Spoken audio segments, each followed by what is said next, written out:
تھی آپ صلی اللہ علیہ وسلم کو اطلاع دی جاتی یا رسول اللہ لوگ آ چکے ہیں، آپ باہر تشریف لاتے، حاضرین پر سلام کرتے۔ اس کے بعد جب تک ممبر نہیں بنا تھا تو کسی چیز کے سہارے، لاٹھی کے ذریعے سے، کمان کے ذریعے سے، ایک تنا ہوا کرتا تھا کھجور کا خشک، اس کے سہارے سے خطبہ ارشاد فرماتے، 2 خطبے ارشاد فرماتے۔ پہلا خطبہ ارشاد فرما کر دونوں کے درمیان تھوڑا سا وقفہ لیتے، اس کے اندر الفاظ ہیں جس میں نہ دعا مانگتے نہ ہی کسی قسم کا کوئی کام کرتے۔ 2 خطبوں کے درمیان جو وقفہ ہے، اس کے درمیان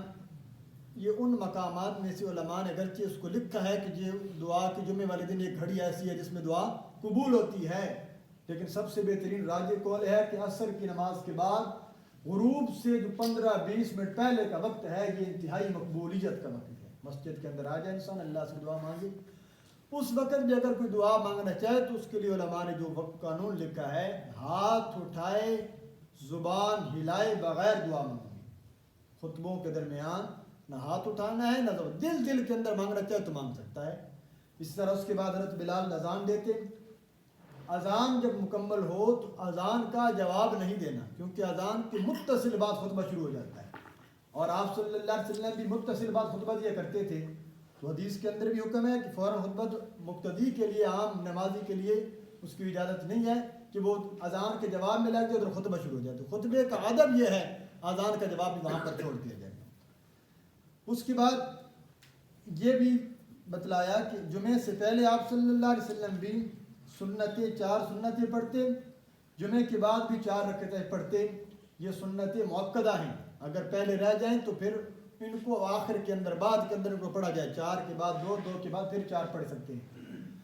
اب 2 سنتیں حضرت عبداللہ بن عمر رضی اللہ تعالیٰ عنہما کی حدیث سے ثابت ہیں کہ آپ صلی اللہ علیہ وسلم 4 کے بعد 2، یعنی ٹوٹل جمعے کے بعد 6، جمعے سے قبل 4، یہ سب کی سب مؤکدہ سنتیں ہیں، ان کو بلا عذر نہیں چھوڑنا چاہیے، ورنہ بہت بڑا گناہ ہے۔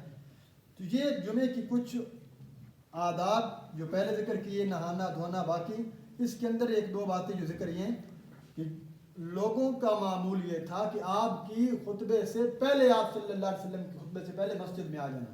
تو یہ سستی کو چھوڑیے، پہلے بھی میں کئی دفعہ ذکر کر چکا ہوں، جمعے والے دن اول وقت میں آنا کہ بہت زیادہ فضیلت ہے، بہت زیادہ فضیلت ہے، 1 اونٹ ثواب، ہر قدم پر 1 سال کی نیکیاں۔ تو اس کے اندر تاکہ وہ خطبے کے اندر آپ صلی اللہ علیہ وسلم نے واضح بھی فرمایا کرتے تھے، کیونکہ وہ عرب تھے تو عربی خطبے کے اندر ہی ساری باتیں ہو جاتی ہیں۔ ہم چونکہ عربی خطبہ نہیں جانتے، اس لیے علماء کا طریقہ کار یہ خطبے سے پہلے ایک مضمون بیان کرنے کا ہے تاکہ اس کے اندر لوگ آئیں، کوئی نہ کوئی دین کی بات ضرور سیکھ کے جائیں۔ تو اول وقت میں آنے کی کوشش کیجیے، جمعے کے آداب کو سامنے رکھے گا تو انشاءاللہ اس کے اندر بہت زیادہ فضیلت والا کام ہے۔ اللہ تعالیٰ سے دعا، اللہ تعالیٰ عمل کی توفیق عطا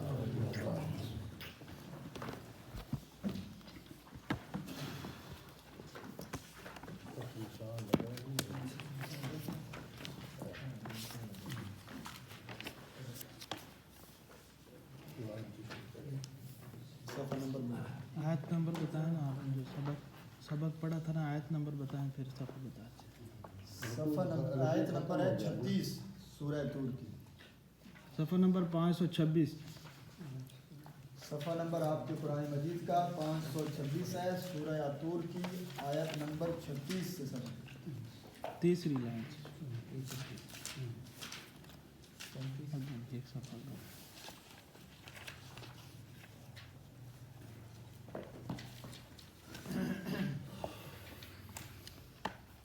نحمده ونصلي ونسلم على رسوله الكريم، اما بعد، فاعوذ باللہ من الشیطان الرجیم، بسم اللہ الرحمن الرحیم۔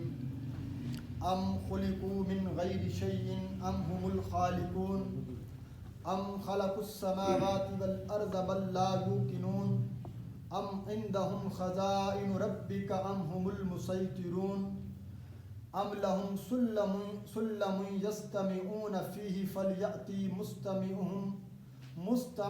بسلطان مبین ام له البنات ولکم البنون ام تسألهم اجرا فهم من مغرم مثقلون ام عندهم الغیب فهم یکتبون ام یریدون کیدا فالذین کفروا هم المکیدون ام لهم الہ غیر اللہ